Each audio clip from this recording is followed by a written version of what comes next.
Thomas's branch line is important, and so is Edward's.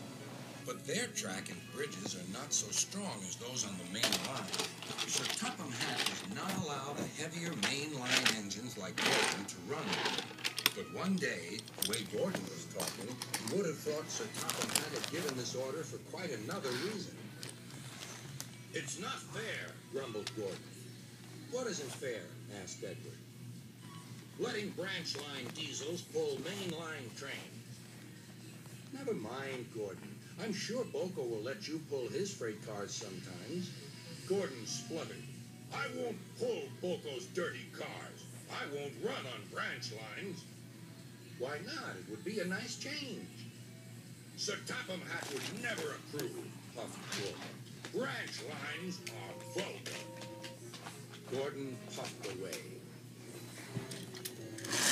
Edward chuckled and followed him to the station. Every evening, the two engines pull two fast trains from the station. Gordon always leaves first with an express for the main line. Edward follows 5 minutes later with his train for the branch line.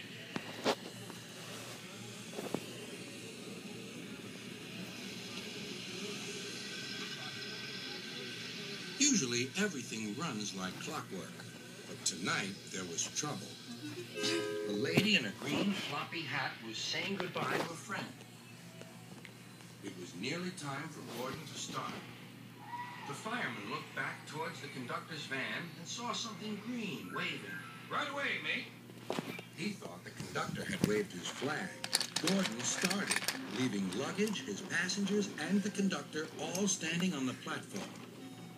Everyone was very surprised and cross. Whoa.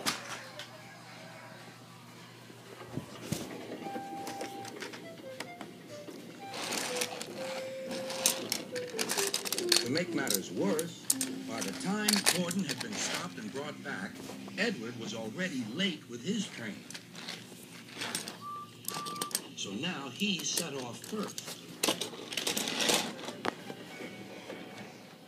But the signalman at the junction wasn't told about the change.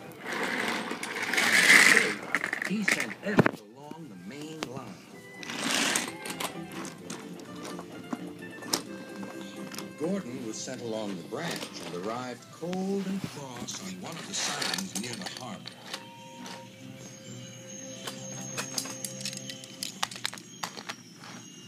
Next morning, Bill and Ben peeped into the yard.